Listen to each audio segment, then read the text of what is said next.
Clash Online 2. We've got the double TP coming out from both teams as well as Maze and Pen finally going for the cleanse. I'll tell you what though, we've got Maze on an 80 carry. Not locking the Seraphine, not going to be that support kind of AP carry like we saw in game number 2. And we haven't seen that yet this series. It could be a phenomenal stomp into the bot lane. It could maybe not. Who knows? But either way, I'm excited to see it. Yeah, I mean, I'm gonna have to agree with you here. It's definitely gonna be interesting to see Maze on something not so supportive, not being there to help keep his team alive as much as he did in that first and second game. Specifically that second game where he went like more with the support-centric Seraphine build, despite like being another form of a carry.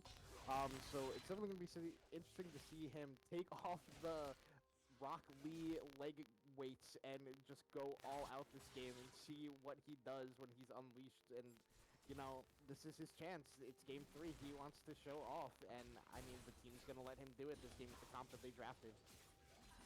Already, Terps is going on in, getting Cryo, looking to just shove Vino under the towers and get that advantage on the Crocodile already, riding the momentum from game number 2. He's looking to go 3-0 on the Crocodile in this series, and honestly, I don't blame him. Has the level 2 advantage up against this Cho'Gath, and once they press it, amazing QERW, gonna hit level 2 a little bit later than Pen and Relics. They gotta respect it. Amumu has a very strong level 1 as well as a very strong level 2. So, they realistically don't want to take a fight yet, but Terps is continuously looking to take fights on Vino right now. Gets a stun off. No slice and dice. It's on cooldown, so it's not going to be looking for a potential all-in. Meanwhile, Juice Pack is finished up the top side clear, coming across into the mid lane. A little bit behind because, well, Kirov is already in this bot side. Gonna have the clear speed advantage, pushing on in to the next Scuttle, Bug, and the bot side. Alex and Pen, though, they have bot side Cryo, so they can roam on up for it if Juicepack does decide to be in his domination. He's gonna be a 10 CS lead already. We're 3 minutes into the game, and he's shoving Vino under the tower while CSing nearly perfectly, as well is just looking to continue to dominate this top lane matchup. I mean, yeah, I don't think we're gonna be seeing a tower dive coming out here from Terps just because. Oh. Uh. Chong? We lost Hello? Chong. Chong's back. Okay, that was weird. As I was saying, yeah, I don't think we're gonna see a tower dive come out from Terps at this point. You can already see him recalling. And like you were saying, Kurov's just a little bit ahead in the jungle clear. I think it helps a lot when you can just, you know, phase through walls to get to where you want to go. But we see Little Juice Pack picking up the Scuttle Crab before Kirov does, foregoing the Gromp to be able to just secure that to make his bot lane a little bit safer as they were pushed in, waiting for the wave to reset and not get ganked on the bounce back. So I think smart pathing by him, and he's just gonna cross up here and go double Scuttle because Kurov cleared his whole bot side, Scuttle was gone, waited too long to reset, looking for a gank, and it's just good momentum here by Little Juice Pack getting ahead like that, even though his top lane is down almost that 10 CS like you were saying. Yeah, it's going to be a double Scuttle for Juice Pack in this top side. Going to help get that advantage going into the first set of neutral objectives. Dragon's going to be up in about 20 seconds, as well as the Void Grub spawning about 30, 45 seconds shortly thereafter.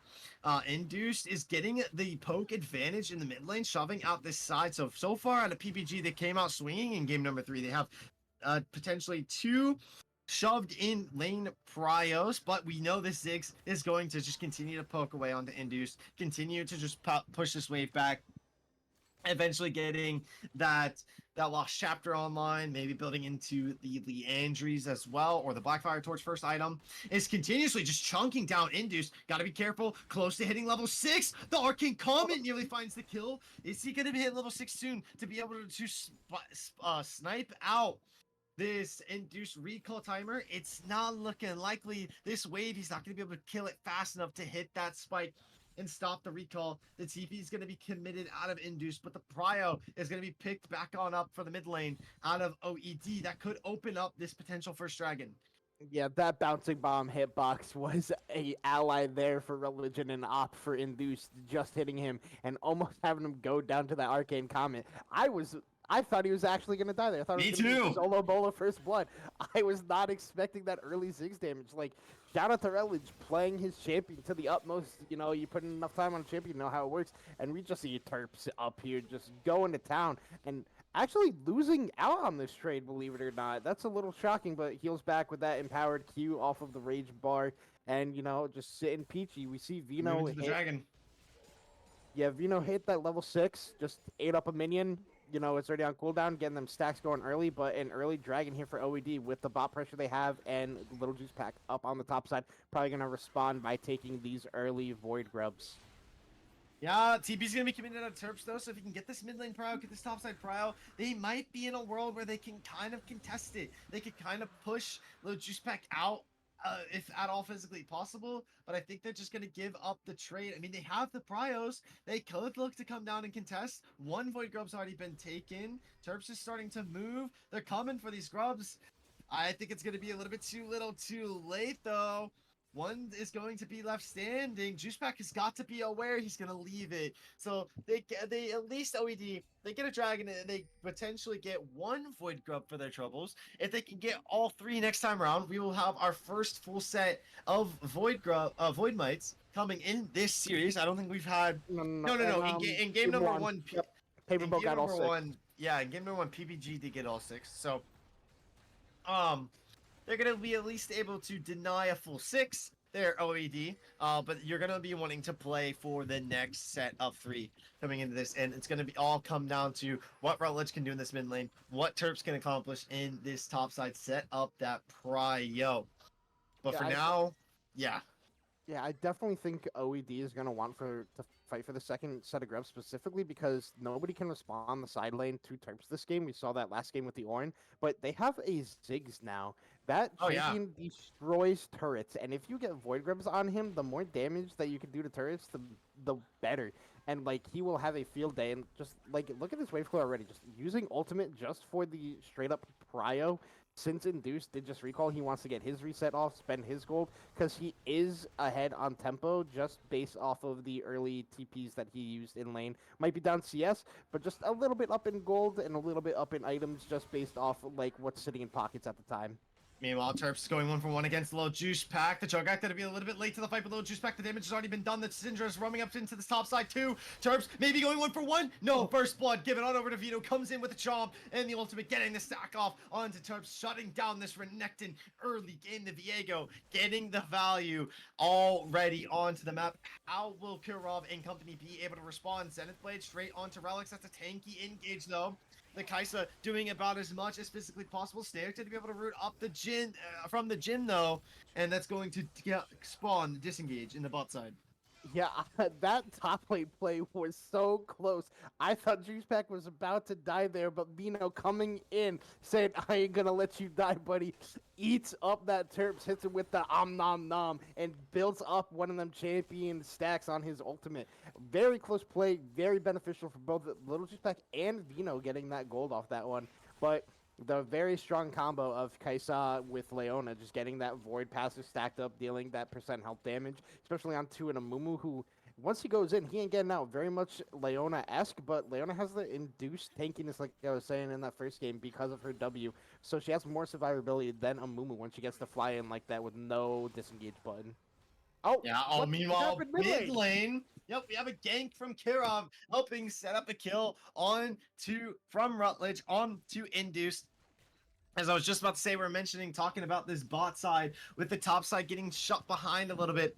PPG coming in to shut down the Crocodile. That's going to be their game plan. It's been annoying for them the past couple of games.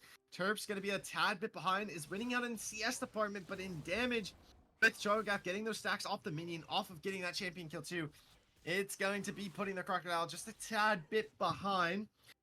That's where Rutledge is going to have to step up this game. That's where Maze and QERW, they're going to have to step up this game. They are going to need to understand that they are going to be the win cons while this Renekton is going to be the silent killer, getting onto the back line, getting on Induce, trading his life 1-for-1 to be able to at least give them the team advantage in these fights. So I'm looking at Rutledge. I'm looking at the bot side. Dominance Brock out of Terps, but it's Relics roaming up to the top side. Once again, they want to continue to shut down this Amumu. This is what we saw happen to Rutledge in game number 1. They're trying to do it to Terps in game number 3. Yeah, I mean, Rutledge is gonna just have to kind of throw his team on the back in this early game after just getting that first blood, and like I don't think he's gotten any turret plates in that mid lane, but it seems like Relics has a different game plan. They're trying to get Terps to come closer to that bush, and they're gonna just force it now. They get the knock up, and they're going in, but the slice of dice gets them out of that one. Very close on that roam up there, but they're gonna play for the second set of Void Grubs now that Relics is already up here first, and Kirov taking his Raptors right now, so it looks like they're just going to trade second set of Grubs for another Dragon like they did in that second game. Well, not even trade in the second game, but OED prioritizing early Dragons first, and here we go. QERW gets engaged upon. Mega Inferno Bomb is going to be coming down. Relics gets a 2-man Curse of the Sad Money. The Unleashed Power is going to come straight on down onto the Leona, and they're going to be able to find the kill. That's going to be a reset for Little Juice Pack. Terps unable to find the sort of engage angle there. The jungler Kirov is into the bot side, not even trying to contest for these grubs. Is trying to get a gank angle onto the Jhin. They're going to be able to find it. But they're giving up this objective. They're going to give over Void Mites to Cho'Gath, to Jhin. I don't realistically feel like I agree with this. I would have loved to see them fight for it and not give it on over to PPG, but at least they're going to be able to get the dragon stacking, I guess. Yeah, I mean, it looks like so far this game we have found the counter to Renekton, and it is just a bigger monster that likes to chomp down on its opponents. It seems like this Cho'Gath is doing very well in the 1v1. He might be down about like 20-ish CS here, but he's winning out the trades, and he's not dying on the backside just because of that passive that Cho'Gath has. Getting to regenerate health off of minion kills is so big in this matchup, it seems like. And it seems like, you know, OED is going to have to find a way to keep this momentum going. They got an early kill on Rutledge, an early kill on Maze, and let's see what those two can do with that early influx of gold that they got. For sure, Pen gonna get exhausted. Coming over the wall once again is Kurov. They're doing it, Terps. What they're doing to Pen, what PBG is doing to Terps. They're shutting down this 80 carry, putting him perma behind. They don't even want this Jhin to have a staple, a foothold, any sort of presence in this game. And honestly, I don't see why not. This bot side with Rutledge are the win con. If you're going to go after Terps, that's fine. Terps can just continue to farm. He could just continue to get gold into the back pocket. No matter what, we'll send him in to be able to just assassinate Induce. And if he trades his life, assassinate Pen. If he trades his life, that's fine. We got what we wanted out of this top side assassin carry. It's going to be up to Rutledge. It's going to be up to Maze to bring the damage in coming off for the rest of the team fight. So they're continuing to play into these carries, OED, and I am loving to see it out of them. Yeah, I mean, it's definitely working out like it did in that second game. The carriers are the ones that carried them, and it might have been Terps that game, it might have been the whole team that game, but Terps playing second fiddle this game so far, and he's saying, Rutledge, this is your time to shine. You did it in the first game coming back on that Vel'Koz. What if we get you ahead again in this game, and let's see what you can do on another one of your signature champions. I mean, if they could start breaking these turrets with the Ziggs Astral Charge, it's just going to be so much easier for them to make all these plays around the map that they want to do. But May's taking a big chunk from Induce. That first strike, again, big value there.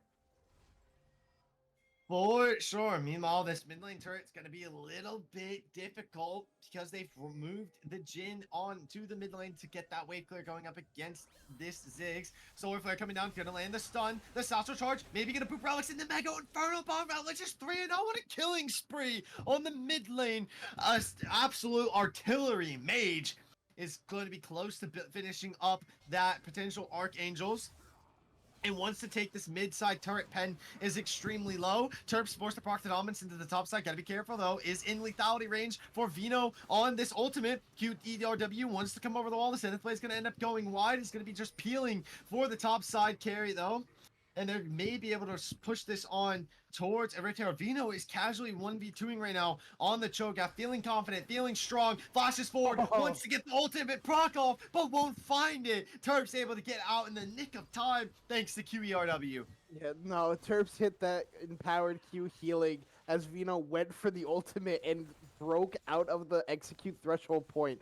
That was so lucky to be able to live through that one. But they killed Maze in the bottom lane during that whole passage of play. Little Juice Pack picked up that one. And we're just going to see them try to take this first turret away before Ziggs can do anything. And they're going to get it. And Kurov is now in a bad spot getting engaged on here. Yeah, this is not where you want to be if you are the Skarner. But do they have to be able to run him down? Goes under the turret. Little Juice Pack is praying, gets the reset, but he's not going to. QERW comes in for the peel, cleans up the kill, but barely. Kurov gets out with their life. Diego maybe trying to push things a little bit too much. As Pen moving down the mid lane. Alex is about quarter of HP. Maze has found the kill onto Induce. Little bit of revenge after that gank into the bot side. Maze comes out with that Bork. Absolutely shuts down Induce in that 1v1 into the bot side. No unleashed power, no flash, no nothing. Maze just rolls up and stomps on your face. We got next Dragon coming on up. It will be soul point for OED if they're able to pick this one. They were able to get to it easily last game. Will they be able to find that angle this game? Who knows? But it's PBG with plans to stop it. Terps finally gets better off the top side, actually. Yeah, I mean, this is starting to fall apart for Paperboat here. Juice Pack chasing a little too far into that bot lane play. Induced had no man to follow him up and then gets turned on in the end there. And they're going in here on QERW. Right, Satchel Pack, little Juice Pack, the Zenith Blade lands, the stun comes out, the Q bounce, exhaust straight onto this vehicle. Got a peel though for Rutledge, trying to get out of this curtain call. And Penn is able to get the better of Maze though within the ultimate, but the Skarner goes 1-for-1 with the enemy support. At the meantime, Mega Inferno Bomb straight onto this Jin, gonna poke him out. Realistically, no HP, can't really contest this fight. Dragon gonna go ahead and be started out of Kurov. Little Juice Pack is trying to heal up off the Grom. And here comes Induce. Unleashed Power is going to be back in online. It's Rutledge moving into the mid lane. Maybe not understanding that the call was going to be they're trying to force this. Solar Flare comes out. Penn is able to flash it. But there's a two-man impale straight into the Q bounces. The bombs from Rutledge are absolutely unstoppable. Going on to a rampage. Penn is forced to burn out the cleanse, but he gets pushed straight into the wall. Scatter the Leaks going to push out Kurov, and the kill's going to be able to come out. It's a double for Rutledge. Vino has joined the fight. TP straight on in, trying to turn it around for his team. Look at the Crocodile on the top side though. It's getting so much out of the value that the top laner is completely out of it, completely gone from the fight. Vino trying to get the kill onto the enemy jungler. Send it plate straight on into the Cho'Gath. It's gonna be a double stun. It suppresses this Amumu against the wall. Maze trying to put him out of as much damage as possible. Is forced to pop up the cleanse. The Void Seeker's gonna be able to find that kill. Rutledge is trying to peel, trying to get the kill onto Vino. Maze goes in. Kill instinct comes down. It's a double kill for the Kaisa and PBG. They're falling apart. They're getting shredded, much like paper.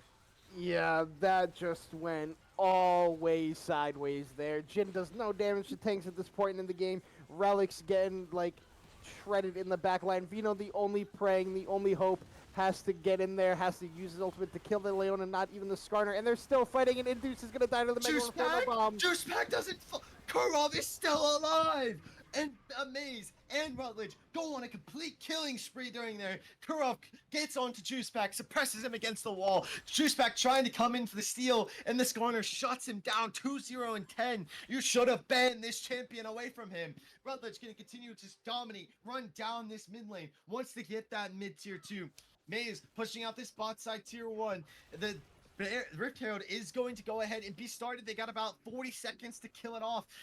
Terps has already started it. So Kurov has that smite, should be able to finish it off. And they can push that into the mid lane. Take this tier 2. And bot side tier 1 already fallen. The gold lead is at about 8k, just about. Or 6k, approaching 7k. And I don't know what PBG can do. Yeah, I'm not sure either. This is looking doomed after how that first blood started in the top lane. Some little shenanigans going 2-2 in the kills, and then just all downhill after they got that second set of grubs. Kurov is just absolutely showing off on his Skarner here on the Ziggs. It is looking so rough. I'm not really sure what this Jin is going to do against the tankiness that QERW and Kurov are going to have this game. Relic's just looking like the saddest mummy I've ever seen every time he goes in looking for friends and just getting dog piled on and beat up by OED. Kid's just looking for friends, man. And Juice Pack having to use that ultimate as like a way to get on the back line. No execute. Oh my gosh. This is a Baron. They have no idea. They have no They idea. do now. The Farsight comes out, but it's already down to They're giving 7K. Juicepac's not going to be there nearly in the nick of time to stop it. The Mega Inferno Bomb, too, onto the Baron. It feels like it's just a massive slap in the face for PBG. It's 15-5. Karov coming on over the wall. It's PBG. They're in a retreat mode right now, retreating into their opposing team's jungle. They can't even walk away into their own. Vino, it's a massive Cho'Gath, silences up QERW, but that's a Leona. Not really something you want to engage upon. Kirsten Sad Mummy's going to be able to stun up Terps. The curtain call's coming down the Solar Flare. Not going to be able to find much of anything. Juicepack going in, trying to find a reset. Terps going to get knocked up. Will not fall to the curtain call just yet. The damage out of Relic, it's insane. The Kaisa gets shut down. The Relics is a quarter of HP. Falls to the burn damage. Juicepack goes unstoppable, trying to get the kill on the Relic. Will not be able to find it. It's a double kill for the Artillery Mage on this Ziggs. They're going to continue to throw these bombs, continue to spiral on in to this mid lane. QERW needs to be able to stun up Vino. Pen, Bisk maybe caught out here too. Karov, the snare, not able to find much of anything. Is able to just, Vino flashes over the wall, trying to find Relics. Just trying to shut down this mage, but they physically cannot. QERW cleans up that kill right there, right then. And we still got about 2 minutes before the next dragon, but they have Rift Herald in their pockets. They can run down mid lane. They can take a tier 2. They can take an inhibitor turret. What are OED going to do off this team fight win? I mean, That's a... He just... Oh my god! What? Wait, and the Oh Herald's my coming! The Herald's God! coming! He just used the wolf as a taxi cab. Wait, Terps with the license, it came back. They're going mid. Are they gonna look on Terps here? Maybe. They have to go Induced. Induced, you don't want to be there. I hate to break it to you, Induced, but you do not want to be there. You want to run away. You want to turn and run and not... You don't want to try and force anything because Kurov is on an absolute rampage running amok in this game. I just saw him use a wolf as a taxi cab, goes under the turret and just grabs Pen, uses the flash, but he flashes straight into a Mega Inferno Bomb and ends up going down. Now they're going to push for this top bot side tier 2. They want to be able to take all of the turrets off this map. Terps and QERW are flanking. Scatter the Weak stuns up Rutledge. Here comes the dominance. It's an absolute slaughter fest. Crikey, there's a crocodile in my back line, and there's nothing I can do about it.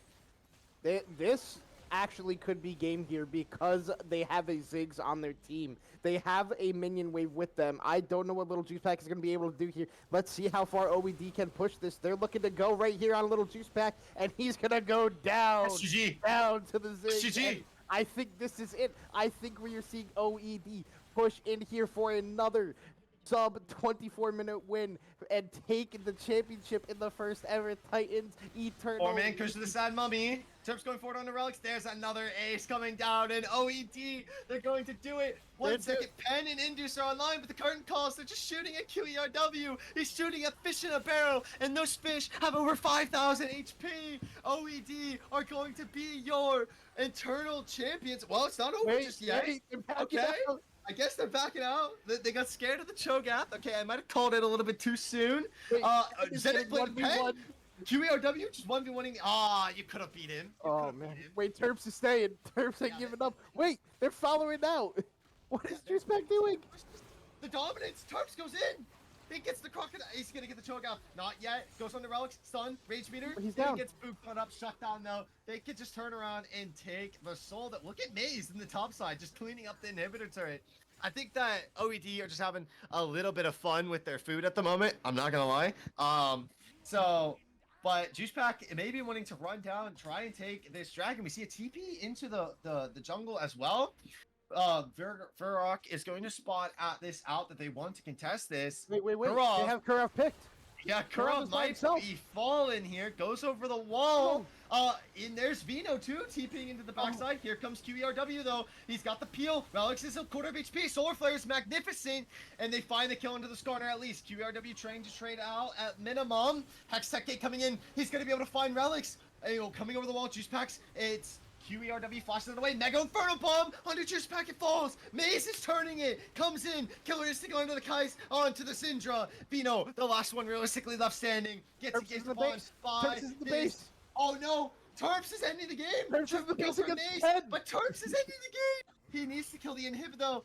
He can't kill the Nexus. He can't hit it. Dominance on the Pen. Stun proc. Slice and dice. Not able to find the damage. Terps, just hit the Nexus. Stop playing with your food, man. Just hit the Nexus. Either gonna pick up Soul Point, the snare on Jin. He's Terps. Just hit the He's Nexus. gonna win. He's gonna He's win. gonna Wait. win. Oh, Relics is coming on in. That's The it. Wait, Slice he and hits. Dice. That's It's it. over now. It's It's over. finally over. OED are your champions. Oh my god, the last 2 minutes of play was pure chaos. That was actually crazy. But Terp said, you guys are fine. You guys got it. I'm just going to go end the game. I'm going to bring us home our championship and be crowned the first ever Titans Eternal champion. Oh my, that was a series. Oh, that was a series and a half, but it is going to be OED, arguably your uncontested champions. They took the series 3-0, and while PBG put up a fight, game number 1, PBG put up a fight, game number 3, towards the end there. But game number 2 was all OED, and a good bit of game number 3 was all OED. So congratulations to them. We are potentially going to decide if we're doing an interview or not. If any of the players are open to it. So we're going to go ahead and cut to a break. When we come back, we will have an interview or we will be sending you off. So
back for the winner's interview. I am joined here by Kurov the Jungle for OED and Maze the 80 carry slash Seraphine one trick himself from OED.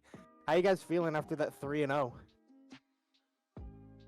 You want to go first, Crab, or should I? Sure. I mean, I feel pretty good. I was worried after the first game. They put up a really big fight, and that was a miserable game to play Skarner in with how much percent health damage they had. So I'm glad it worked out. But yeah, it feels pretty good to have a clean 3-0. Yeah, I think for me it was pretty fun. What was it? The first game was like, I think they could have won 3 times over, and it definitely felt like it was like on the wire there. So Well, yeah, our Nexus was like 10% health. So yeah, coming back from that was pretty exciting. It made me really fired up for games 2 and 3. Yeah, I mean, it showed in the way you guys played in games 2 and 3. I mean, at one point in game 3, I'm assumed Terps' comms were just like, hey, I'm going to go win the game while you guys take Dragon, I guess, and just went and hit on the Nexus for like 30 minutes. oh no, he What didn't up? say a word. We were too busy fighting, and then we just look over, and he's over there snapping the Nexus. Yeah, I mean, I'm surprised that they let you guys get Skarner for 3 games. I know we played against you guys in the regular season when I was still on a team, and we just said Kurov can't get Skarner because this guy is insane on it, and you made it look like it was pre-nerfed Skarner again. I mean, do you think they should have banned the Skarner against you, or do you think it was just a preference for the team to let you try to have it again? I don't know. I think I don't want to give away too much of our draft secrets of what I actually think would screw us over, but I think they're in a really tough spot, right? Because Maze has Zeri Seraphine and I have Regot Skarner, and so they have to kind of pick their poison. It might have been better for them to look to go blue side and maybe pick the Urgot, because I know their top laner plays it, and you could free up a ban that way.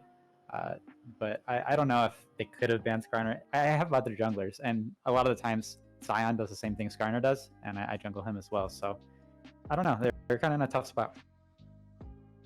Maze, were you happy that they banned Seraphine? Are you tired of being a Seraphine one trick, or are you just gonna keep playing it as long as you Why can? is this a question?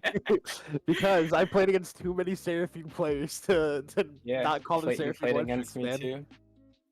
too. I mean, I guess on one hand I'm happy. Like, I didn't play much Seraphine going into the split, and I think one of my biggest issues, not to reveal too much either, but like they're always gonna ban Zeri against me, or I pick Zeri. So then just having another champion that they try to ban out sometimes. Like, there's some games where they ban out Seraphine before the Zeri, and so if anything, it gives me more time to play Zeri. So I'm pretty happy about it. Well, I got Kai'Sa game 3, but that's just like Zeri. Yeah. So I know you guys are still in Conqueror playoffs right now. I believe you guys are going into, is it what, semifinals now? How do you guys think that's going to pan out for you guys for the rest of the season over there with playoffs? For me personally, it kind of depends, because we're against IDH and they're a very good team. And one thing I will say is it seems like they're a little inconsistent on some days. So I think if they show up as like the really good IDH that, you know, got here this far, then I think we're going to be having a really tough series. But if they don't, then we might just be able to sneak out a win. Yeah, I think likewise, it just kind of feels like that if we aim for more consistency, like if we just have like a solid A game going into Wednesday, I feel like we should be able to win it out. I mean, we fought them before in the best of ones and we won. So I think it's still up in the air, but I'm looking pretty good and favorably going into Wednesday. All right, and then one last question for you guys. Do you think anyone was actually snubbed in these Eternal League Team All Pros / MVP votings? I gotta look at them. Yeah. Did Paper Boat Gang even have any people in there? Because No, they did not, and I'll tell they you made now, it this far. Maze and QERW did not make All Pros. I think your team is a little overrepresented. I'm just kidding. Hey, bro, No, I no, for agree. sure. I don't think know. nobody made it. expected us to 3-1 CL like that. I think the rankings changed a lot if the voting was done before, or I mean after the semis. Mhm. But it is what it is. I think also we got really lucky that Jaqueva wasn't playing in our series. I think the series is a lot closer with him in the top lane. He puts on a lot of work for that team. So yeah, I don't know. I think maybe if you make it to finals, you deserve at least a few spots on the All Pro. We got over half our team in there. For me, it just kind of feels like that. Yeah, I think people are looking at Cosmos Lantern as being like the winners for Eternal. They're definitely the favorites. Yeah, for sure. And I think on like another hand, There's not a lot of spotlight on our bot side, just because it's like what I have like 20 games on Seraphine at this point. Like, do people tune in and are like, oh boy, I can't wait to see solo laner Maze again. Like we made a joke game too, where at one point I was a higher level than Rutledge, and I think it was you, Kurov, who like pointed out, and it was like, huh, I wonder who Q's supporting for really. I mean, we he play had pretty well. Galio that game for sure. That's true, but I think it's kind of like it's one thing to be like the MVP and voted up here, but I think for me, I was kind of looking for the chip, and so being up here, Eternal Champions, Mickey Mouse League feels pretty good. Facts. I mean, I was second in MVP voting, and I don't even have a team anymore. So anyone can do anything in this league, apparently. But you know, before I let you guys go for the night, anybody you guys want to shout out real quick? 2 people. The first one is Q, because he's messaging me right now. I think that he does pretty well, and I think that a lot of his work is kind of like underappreciated. It's like kind of crazy of his playstyle. He's not someone who's like, he's playing more on like a global scale for the map, and it definitely shows. And the other person tonight, Kiora, the ADC for Clown, I believe. He helped me out a lot going into tonight, because what was it? I played like my first game of Kaisa last night, and he really helped me get it from like, what am I doing, to, oh, I have a game strategy going forward. Thank you for you 2 guys. Wouldn't be here without y'all. Anyone for you, Kurov? I mean, I could just add on to what Maze was saying about Q. He really does a lot for our team. We had a scrim the other day where he showed up late and we had to pull a sub, and we should have won the game handily, but we just could not engage. And so, like, without him being, you know, the one initiating the plays and looking for those picks, it makes our team a lot harder to pull off. So it was really a shame that he didn't get into the All Pro, because that was just like, just look at the ward score, I guess, because other than that, he's a great support. Don't look at the assist though, because I might be matching him there. You might actually be beating him as the ADC, huh? ADC? Yeah, second support. Well, congrats, you guys. Good job on the 3-0 tonight. Shout out to Paper Boat Gang for also making it this far. It didn't end how they wanted, but they put on a hell of a showing. And shout out to everyone else who played in Titans Eternal this season. And I think that's going to end it here for us tonight. I hope everybody enjoyed the stream, and I hope everybody has a great rest of their night. GG's. GG's.